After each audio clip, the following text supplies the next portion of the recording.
Good morning dear student.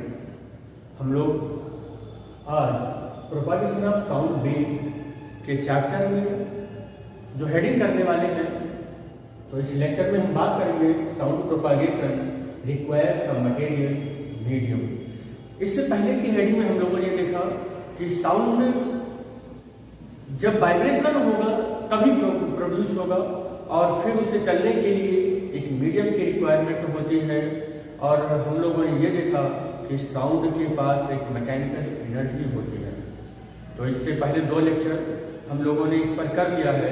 हम लोग इस लेक्चर में बात करेंगे कि साउंड चलता है किसी मीडियम में, तो उसे चलने के लिए ये साउंड चलता है तो उसे चलने के लिए मीडियम की रिक्वायरमेंट होती है।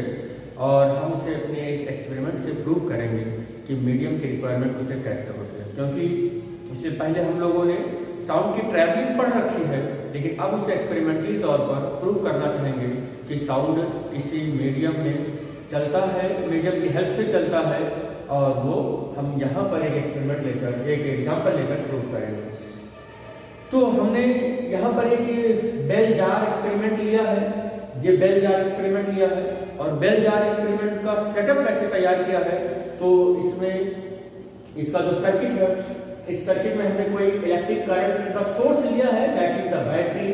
This is the negative terminal of the battery, this is the positive terminal of the battery. और उस सर्किट में यहाँ पर इस एरो, इसे एक एरो बना रखा है और ये एरो इंडिकेट कर रहा है की को। और की यू नो वेरी वेल की होता है जब किसी इलेक्ट्रिकल सर्किट को आप स्विच ऑन करते हैं या स्विच ऑफ करते हैं, उसी स्विच को ही की बोलते हैं कि किसी सर्किट में करंट फ्लो होगा कि नहीं फ्लो होगा। If the switch will be off then there are no current flow through in the circuit, but if the switch is on then the current are supplying in the circuit through the battery. Battery के through the current supply होने लगता है। तो this is the key, but this key does not touch at the point, so this key will be off। अगर ये की इस point को टच नहीं कर रहा है तो हम ये कहेंगे सर्किट मेरा ऑफ है। लेकिन जब ये की मेरा इसमें टच हो जाएगा तो हम बोलेंगे की मेरा ऑन है। और की ऑन है तो सर्किट में करंट फ्लो हो रहा है, इस बैटरी के थ्रू फ्लो हो रहा है। और इस सर्किट का पॉजिटिव और नेगेटिव टर्मिनल से होता हुआ जो वायर है, हम यहाँ पर एक बेल जार ले रखे हैं और बेल जार से होते हुए हम एक कह सकते हैं कि इलेक्ट्रिक बेल से होते हुए इसका पूरा कनेक्शन इस फिगर में जो दिखाया गया उस सेटअप के अकॉर्डिंग करते हैं। और यहाँ पर ये हैमर है और हैमर जिस पर स्ट्रोक करता है वो यहाँ पर वो मटेरियल है। और ये जो लगा हुआ है ये एक वैक्यूम पंप है जो इसमें भरी हुई एयर को बाहर करने के लिए या बाहर से एयर को इस बेल जार के अंदर करने के लिए लगाया गया है। तो ये हमारा बेल जार का एक एक्सपेरिमेंटल इलेक्ट्रिकल सेटअप हो गया। और हम अब इस एक्सपेरिमेंट में ये बताना चाहेंगे कि साउंड को प्रोपागेट होने के लिए साउंड मीडियम की रिक्वायरमेंट कैसे पड़ती है। तो हमने सबसे पहले हमें क्या करना है, इस इलेक्ट्रिकल सर्किट का कनेक्शन हमें ऑन कर देना है, कनेक्शन ऑन कर देना है। और ये भी हमें याद रखना है कि इसमें मैंने एयर डाल रखा है, पहले से एयर डाल रखा है। जैसे ही मैं कनेक्शन ऑन करूंगा, कनेक्शन ऑन करते ही इसमें एक इलेक्ट्रिक करंट फ्लो होगा। और due to this electric current क्या होगा कि ये बेल जार कंटिन्यूअसली ये रिंगिंग करने लगेगा, बजने लगेगा। और वो इस हैमर ने बार बार क्या किया है, चोट पहुंचाया है। और उसकी वजह से ये बेल जार जो है इसे रिंगिंग होने लगेगा और आवाजें निकलने लगेंगी। जब कंटिन्यूअसली ये प्रोसेस हो रहा हो, जिसमें से आवाज निकल रही हो, साउंड निकल रहा हो, तो हम क्या करना है हमें कि इस वैक्यूम पंप की हेल्प से हम यहाँ इस बेल जार के अंदर के एयर को हम क्या करें, धीरे धीरे बाहर निकाल दें। जब इस बेल जार में भरी हुई एयर इस वैक्यूम पंप की हेल्प से धीरे धीरे बाहर निकलता रहेगा, तो हम क्या देखेंगे कि continuously hammer beated to this material at the constant speed and the constant time interval, constant time interval पर कांस्टेंट स्पीड से इस पर कंटिन्यूअसली बीट करता रहेगा।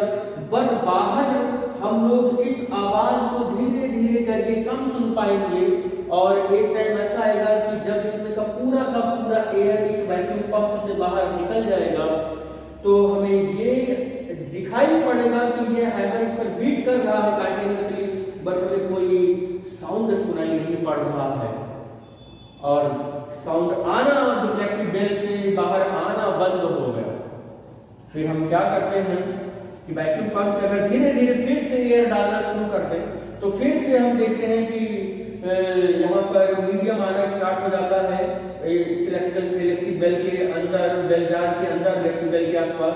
तो हम क्या देखेंगे कि फिर से साउंड आना धीरे धीरे हमारा स्टार्ट हो जाता है और यहाँ से हमें ये प्रूफ हो पाता है या मिल पाता है, कंक्लूजन निकल पाता है कि जो साउंड है उस साउंड को प्रोपागेट करने के लिए मीडियम की रिक्वायरमेंट होती है।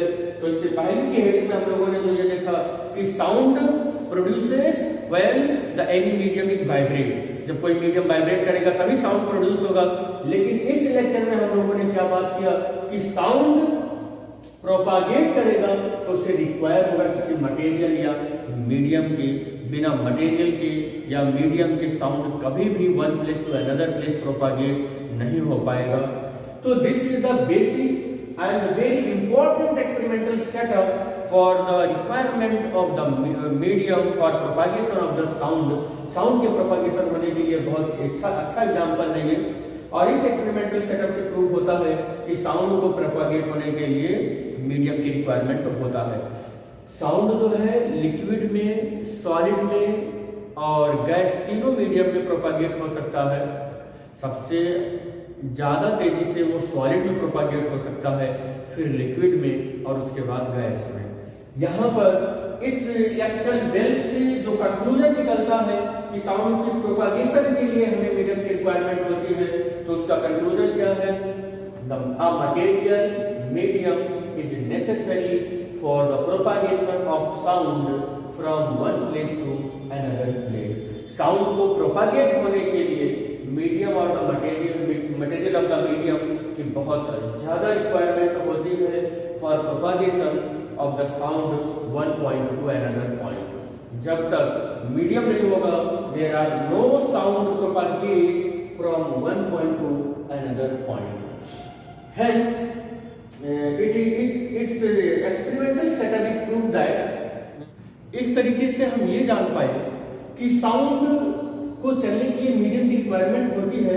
अगर हमें कोई यहाँ पर हमने देखा कि कोई एयर मॉलिक्यूल्स नहीं है तो कोई साउंड नहीं सुनाई पड़ रही थी, और जब वैक्यूम पंप से हमने इसमें फिर से एयर डाल दिया तो हम देखे कि यहाँ पर साउंड सुनाई पड़ने लगा। तो ये यहाँ से ये प्रूफ होता है कि साउंड को चलने के लिए मीडियम की रिक्वायरमेंट होती है। लेकिन बात यहीं पर खत्म नहीं होती है कि साउंड को चलने के लिए मीडियम की रिक्वायरमेंट होती है।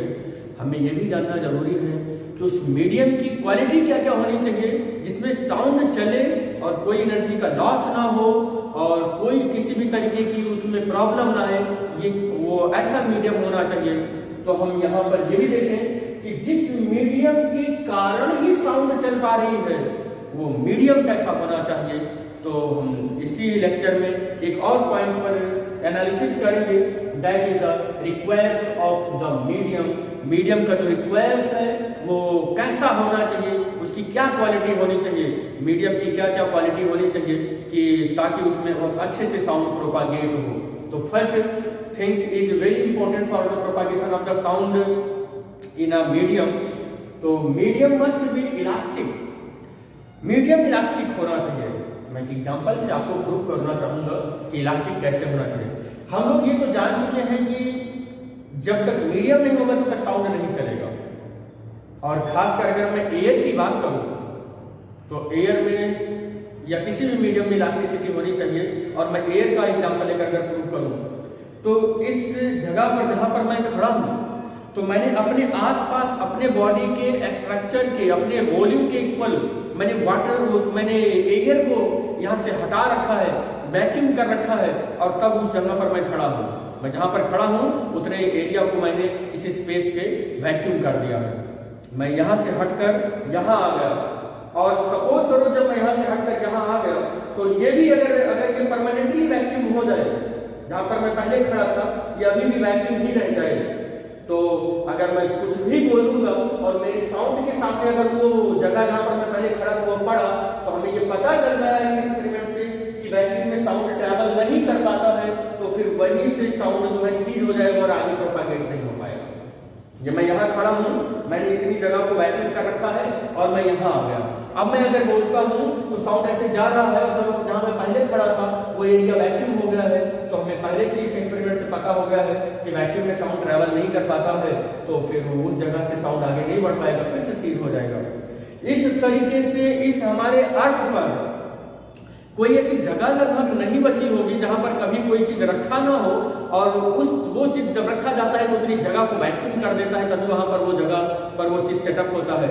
और वो जगह फिर से खाली अगर हो गई या सामान हटा दिया गया तो फिर अगर वो परमानेंटली वो जगह फिर अब वैक्यूम ही रह गया, तो इस स्पेस में या फिर यहाँ पर कोई भी चीज अगर कोई बोलेगा कुछ भी, तो अगले व्यक्ति को अगर उस रूट से जाती हुई साउंड है तो वो सुनाई नहीं पड़ेगी, वो साउंड वहीं पर सीज हो जाएगी, क्योंकि we can see that the sound is travelled with the help of the medium, और बिगर मीडियम की साउंड ट्रैवल नहीं कर सकती या वैक्यूम में ट्रैवल नहीं कर सकता है। तो किसी मीडियम का अगर ये प्रॉपर्टी है कि जहां पर मैं खड़ा हूं यहाँ पर वैक्यूम करके खड़ा हूं, अगर मैं हट गया तो अगर वो मीडियम की क्वालिटी ये है कि उस स्पेस को फिर से रीगेन ना करे, वो परमानेंटली उसी में रह जाए उसी स्टेट में, तो फिर इसमें साउंड ट्रैवल नहीं कर पाएगी। इट मींस मैं ये कहना चाह रहा हूं कि ऐसा मीडियम चाहिए कि अगर मैं यहाँ खड़ा हूं तो जैसे मैं हटूं तो मीडियम फिर से उस जगह को ऑक्युपाइज कर ले, फिर से उस जगह पर आ जाए। तो इस प्रॉपर्टी को इलास्टिसिटी ऑफ द मीडियम बोला जाता है। हमारा मीडियम ऐसा होना चाहिए कि अगर मैं यहाँ खड़ा हूँ, मैं यहाँ से हट गया तो फिर से एयर आके उस जगह को फिल कर ले।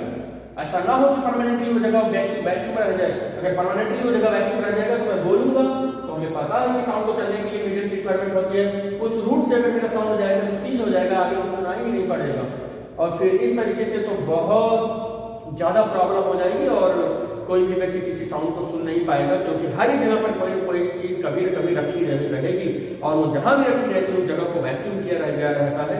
तो इस तरीके से फिर साउंड आगे प्रोपागेट नहीं कर पाएगी। अगर ऐसा मीडियम की क्वालिटी है तो कैसी मीडियम होनी चाहिए?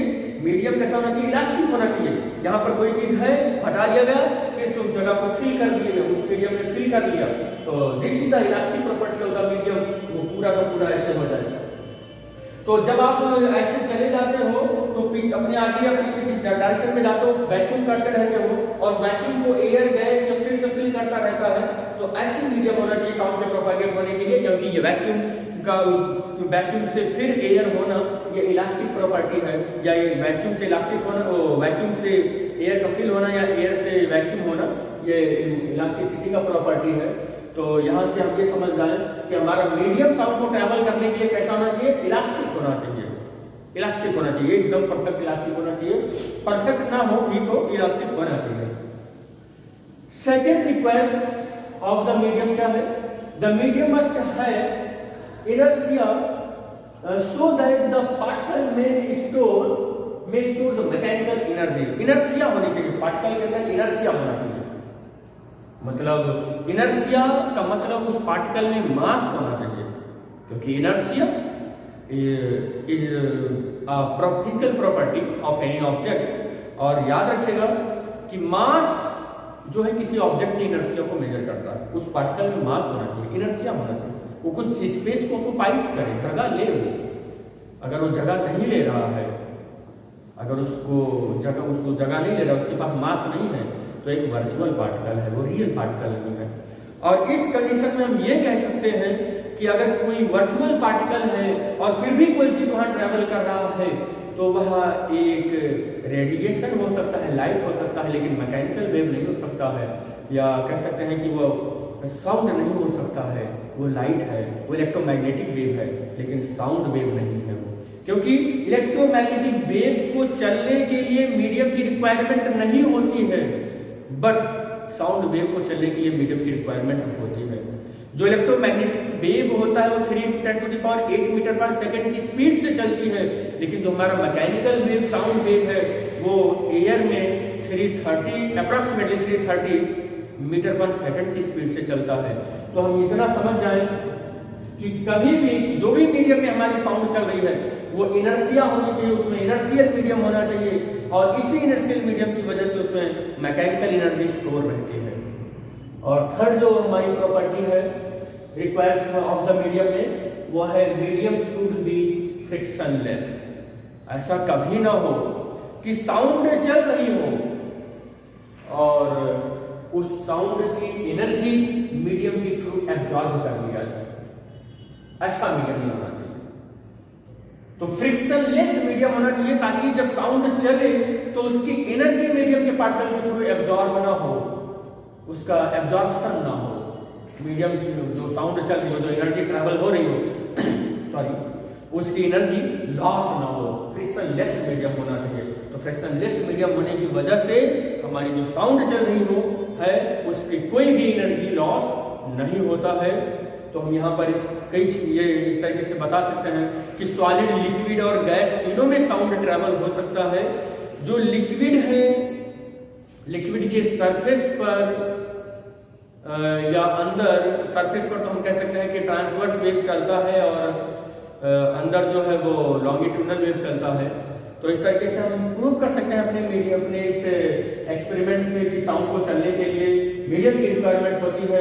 और मीडियम कैसा होना चाहिए, हमने यहाँ पर बात किया तो 3 तरीके की प्रॉपर्टीज होनी चाहिए। एक तो इलास्टिक होना चाहिए, दूसरा इनर्शिया होना चाहिए मीडियम में, और थर्ड जो है वो फ्रिक्शनलेस होना चाहिए। तो these are the basic important property of the medium जिसमें हमारा साउंड चलेगा। आई होप ये लेक्चर पसंद आया होगा आपको और बहुत कुछ मिसकॉन्सेप्शन जो है वो दूर हुए होंगे। और इससे पहले भी हमने 2 लेक्चर कर रखा है साउंड चैप्टर में और उसका लिंक मैं प्रोवाइड करा दूंगा आपको, और आशा करता हूँ कि आपको समझ में आया होगा। Thanks for watching the video. Thank you.